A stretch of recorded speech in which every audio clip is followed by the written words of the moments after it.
Par la foi, Moïse se détourna des plaisirs et des richesses qui s'offraient à lui, et porta ses regards bien au-delà.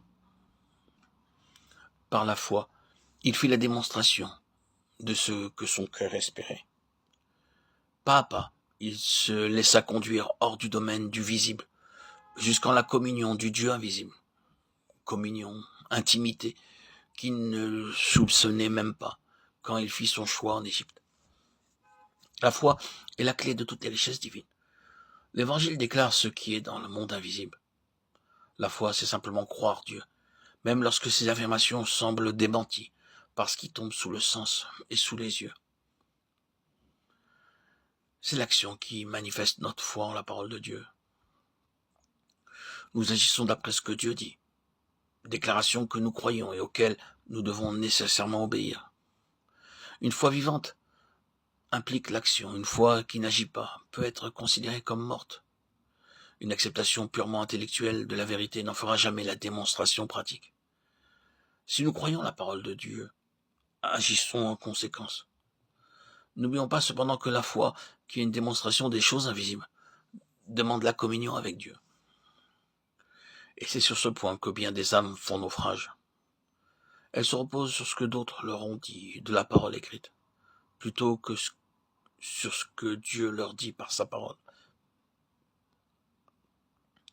La foi qui porte à Moïse doit avoir comme base la parole du Dieu vivant, telle que le renferment les Écritures. Parole appliquée à l'âme par le Saint-Esprit lui-même.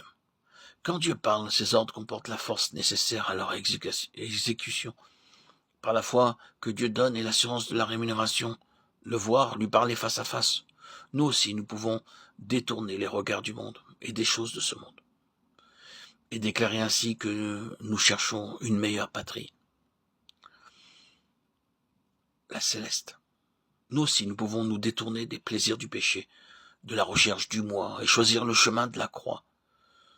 Nous pouvons enfin nous détourner des richesses auxquelles d'autres s'attachent, et estimer l'opprobre de Christ comme des trésors surpassant toute autre chose.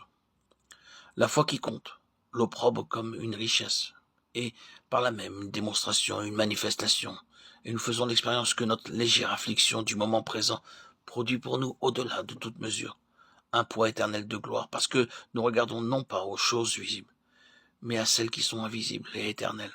2 Corinthiens 4, 17-18. Moïse renonça au plaisir du péché, nous est-il dit. Peut-être avons-nous pensé qu'il s'agissait là des plaisirs du monde auxquels nous avons aussi renoncé. Mais ne peut-il pas y avoir dans nos vies chrétiennes une certaine recherche de ce qui nous plaît, de ce que nous aimons, une recherche de ce qui satisfait, favorise le moi?